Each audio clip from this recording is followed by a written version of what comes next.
Did you know that long before the modern world became bathed in the sterile, ubiquitous glow of commercial fluorescent tubes, a solitary man in a laboratory filled with ozone and lightning was already dancing with the very fabric of light itself?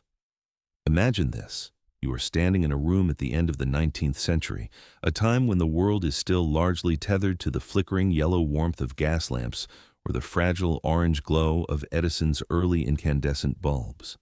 Suddenly, a tall, slender figure reaches into the air, holding a glass tube that is connected to absolutely nothing. No wires, no filaments, no visible source of power. With a flick of a switch from a distant coil, that tube erupts into a brilliant, ethereal radiance, a cool and ghostly light that seems to defy the very laws of physics known to the common man. This was not magic, though it certainly appeared as such to the uninitiated. This was the manifestation of Nikola Tesla's profound understanding of high-frequency currents and the unseen vibrations of the gaseous medium. While Thomas Edison was focused on the brute force method of heating a carbon thread until it glowed with the heat of a dying ember, Tesla was looking at the universe through the lens of resonance and atomic excitation. He understood that light did not need to be a byproduct of scorching heat. It could be an elegant expression of energy vibrating at the correct frequency. Most of Nikola Tesla's inventions regarding illumination were born from his mastery of the Tesla Coil and his obsession with the idea that energy could be transmitted through the air or even through the earth itself as a longitudinal wave. To understand his development of phosphorescent and fluorescent lights, you must first grasp his fundamental philosophy, that the universe is a symphony of vibrations, and we are merely learning how to tune our instruments to the right notes. Tesla looked at the incandescent bulb and saw an inherent inefficiency that bothered his logical mind. In an incandescent lamp, over 90% of the energy is wasted as heat, leaving only a small fraction to be converted into visible light. To a man who envisioned a world of boundless, efficient energy, this was an engineering travesty. He sought a way to bypass the thermal stage entirely to create cold light. He began experimenting with vacuum tubes, filling them with various gases and coating their inner surfaces with phosphorescent substances. When these tubes were placed within the high-frequency electrostatic field generated by his oscillators, the gas molecules inside would become ionized, colliding and transferring energy to the phosphors, which would then emit a steady, brilliant light. This was the birth of the fluorescent principle. Decades before, it would become a staple of industrial and residential life. You might feel a sense of wonder, realizing that the technology you see in every office building today was perfected in a dark laboratory in New York during the 1890s. Tesla's tubes were not merely functional, they were artistic expressions of scientific truth. He bent glass into the shapes of the names of famous scientists, or into intricate patterns that glowed with a futuristic intensity. He was utilizing the phenomenon of luminescence, where the excitation of electrons creates light without the destructive necessity of heat. This distinction is critical in the study of Tesla's work. By using high-frequency alternating currents, he could achieve a much higher state of excitation in the rarefied gases within his tubes. He experimented with different pressures and different elemental compositions, noting how argon, neon, and other gases responded to the invisible hands of his electromagnetic fields. He was essentially playing with the ether, as he called it, vibrating the very atoms of the atmosphere to force them to reveal their hidden luminosity.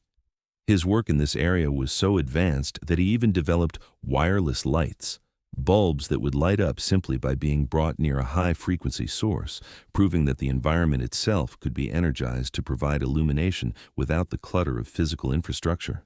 The scientific depth of his inquiry went far beyond mere illumination. It was an exploration of the interaction between matter and the electromagnetic spectrum. Tesla theorized that if he could push the frequencies high enough, he could produce light that was more natural, more akin to the sun's rays, which would be healthier for the human eye than the jarring yellow of the incandescent filament. He was deeply interested in the psychological and physiological effects of light on the human organism. He believed that by tuning the frequency of the light, one could influence the very vibrations of the human cells. This connection between the macrocosm of universal energy and the microcosm of human biology was a recurring theme in his research. He saw his fluorescent and phosphorescent lamps as a way to harmonize the indoor environment with the natural laws of the universe.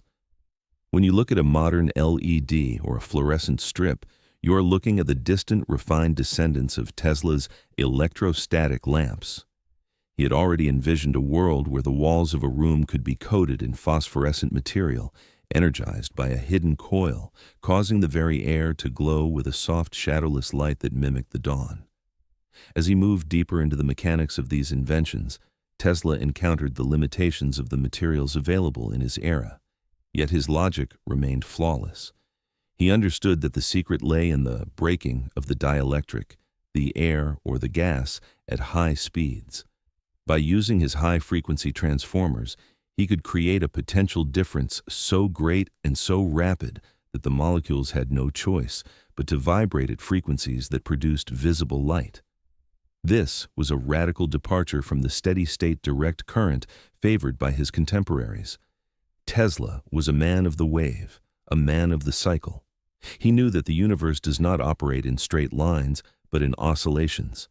His work with phosphorescence was a testament to his belief that energy is never truly lost, only transformed. The phosphorescent coatings he used were like sponges for high-frequency energy, absorbing the invisible electromagnetic waves and re-emitting them at a slower, visible frequency.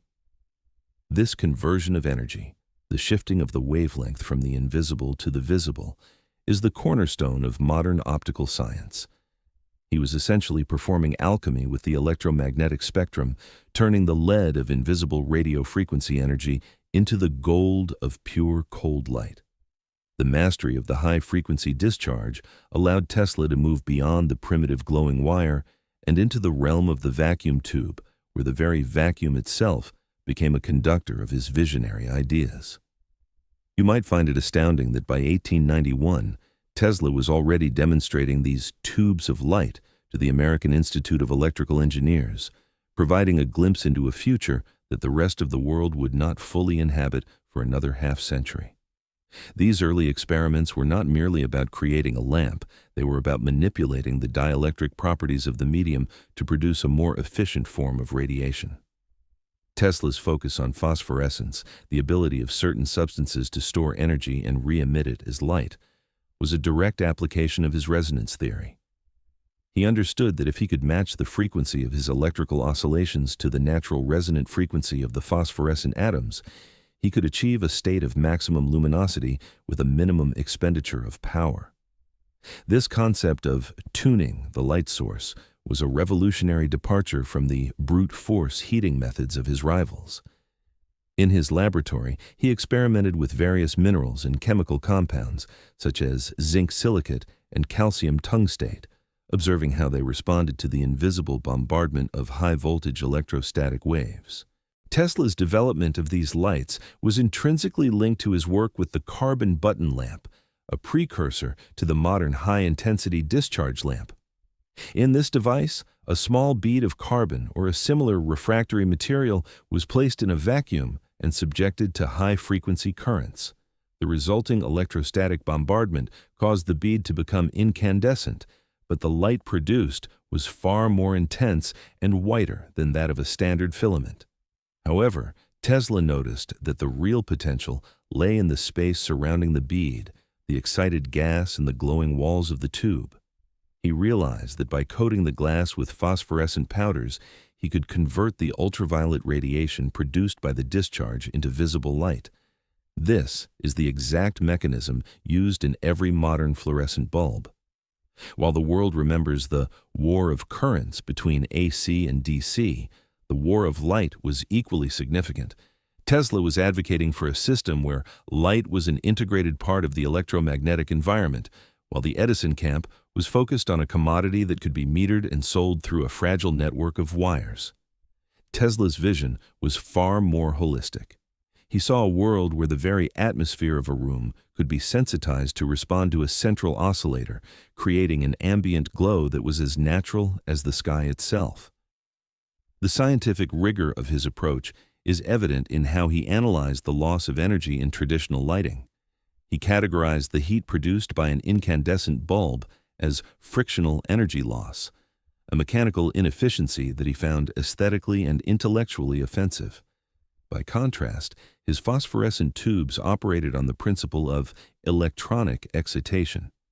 He was bypassing the slow, vibrating molecules of a solid filament and instead interacting directly with the electrons of the gas and the phosphor. This shift from the mechanical to the electronic marked the true beginning of the electronic age.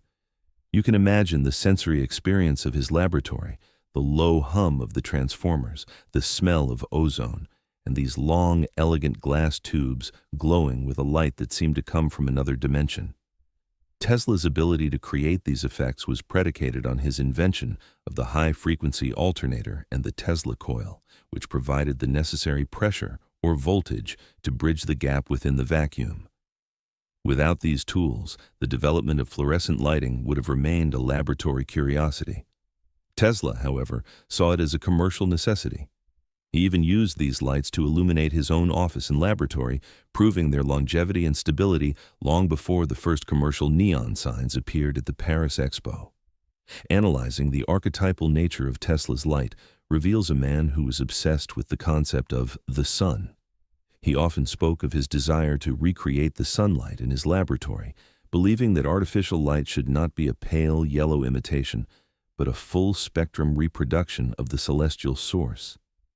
This led him to experiment with radiant energy and X-rays, which he initially discovered as a byproduct of his high-vacuum tube experiments. He noticed that certain tubes would cause distant phosphorescent screens to glow, even when separated by solid objects. This was the realization that his lights were emitting more than just visible radiation. They were tapping into the higher octaves of the electromagnetic spectrum. Tesla's phosphorescent lamps were, in essence, the first step toward understanding the broader spectrum of energy that surrounds us. He was not just an inventor, he was a surveyor of the invisible, mapping out the frequencies that define our reality. The logic he applied was impeccable. If the sun produces light through the excitation of gases and the movement of charged particles, then man should strive to replicate that process rather than relying on the primitive combustion of carbon. This period of development also highlighted Tesla's unique perspective on the ether. He believed that the vacuum was not empty but filled with an ultra-tenuous fluid that could be vibrated to produce various effects. His fluorescent tubes were his way of proving that this ether could be manipulated. He argued that the light produced in his tubes was the result of etheric vibrations, being transformed into visible waves by the presence of matter, the gas and the phosphor. While modern physics has moved away from the concept of the luminiferous ether, Tesla's mathematical results and his functional inventions remain undisputed. The efficiency he achieved was staggering for the time. He was producing light that was many times more efficient than anything Edison could produce, yet the infrastructure of the time was not ready for the high-frequency power required to run them. The tragedy of Tesla's lighting development was not a failure of science, but a failure of the market to keep pace with his genius. He was offering a 20th century solution to a 19th century world that was still struggling to understand the basic principles of the electron. As you look around your modern world, you must realize that the Tesla effect is everywhere. Every time you flip a switch and a fluorescent tube flickers to life, or you see the vibrant glow of a neon sign, you are witnessing the realization of Tesla's 1890s research. He had even developed single-terminal lamps where a bulb had only one lead and relied on the capacitive coupling with the environment to complete the circuit. This was the ultimate expression of his wireless power dreams, a world where light was free from the shackles of the wire. His work with phosphorescence also extended into the realm of fluorescence microscopy and other scientific applications, as he recognized that different substances would fingerprint themselves through the specific colors they emitted under high-frequency excitation. He was, in many ways, the father of modern spectroscopy and discharge lighting. His mind functioned like a high-frequency oscillator itself, constantly vibrating with new ideas, each one more luminous than the last. He didn't just want to light up a room. He wanted to light up the human consciousness, showing us that the universe is a boundless reservoir of energy waiting to be tuned. If the very medium through which we perceive the world, light itself, can be manipulated so elegantly by a single mind using nothing but the vibrations of the vacuum, does it not suggest that our understanding of solid matter is merely a low-frequency illusion? Can we truly claim to understand the nature of reality when we are only just beginning to harness the cold light that Tesla mastered over a century ago? The profound logic behind Tesla's phosphorescent and fluorescent developments reveals a man who was not merely building a better lamp, but was attempting to decode the language of the cosmos. He understood that every atom is a tiny resonator, and by subjecting these atoms to the high-pressure, high-frequency oscillations of his coils, he could force them to yield their internal energy in the form of light. This was a direct manipulation of the vibratory state of matter. You must realize that for Tesla, there was no such thing as a solid object. There were only different states of vibration. When he coated a glass tube with phosphorescent powder, he was creating a bridge between the invisible high-energy world of the radio spectrum and the visible world of human perception. This conversion process, what we now call Stokes shift in modern physics, was something Tesla utilized intuitively long before the mathematical frameworks were fully established. He was essentially a master of the frequency domain, shifting energy from one octave to another with the precision of a virtuoso. Furthermore, Tesla's investigation into radiant matter led him to believe that the light produced in his vacuum tubes was the result of a secondary effect, a bombardment of the glass or the phosphor by high-velocity gaseous ions. This insight was the precursor to the development of the cathode ray tube and eventually the television screen. He was observing the behavior of plasma, the fourth state of matter, in an era when most scientists were still debating the existence of the electron. Tesla's fluorescent lights were the first practical application of plasma physics. He noted that the color of the light could be precisely tuned by changing the gas pressure or the chemical composition of the coating, allowing him to create an entire palette of electric colors. He was particularly fond of a soft greenish hue, which he found to be the most restful for the human nervous system, once again demonstrating his holistic approach to technology. He didn't just want to provide more light, he wanted to provide better light, light that resonated with the biological frequencies of the human body. As we look at the legacy of these inventions, it becomes clear that Tesla's work with phosphorescence was a fundamental component of his larger world system. He envisioned a future where large-scale high-frequency generators would saturate the Earth's atmosphere with energy, allowing anyone, anywhere, to simply hold up a gas-filled tube and have it burst into light.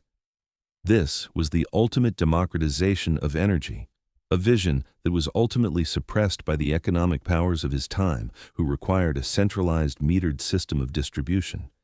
His cold light was a threat to the massive industries built around copper wire and coal-fired steam. Yet, the scientific truth of his work could not be extinguished. Every modern laptop screen, every LED, and every high-definition display owes its existence to the principles of electronic excitation and phosphorescence that Tesla demonstrated in his laboratory of light. He proved that the universe is not a collection of separate objects, but a unified field of energy and vibration, where light is simply a specific frequency of the infinite. Can we truly say we have advanced when our modern lighting systems are still tethered to a grid that Tesla proved redundant over a century ago? Is it possible that the energy of the vacuum, which powered his wireless tubes, remains a latent, untapped potential, suppressed by a collective scientific inertia that refuses to acknowledge the nonlinear reality of the ether? If you found this video helpful, don't forget to like and subscribe.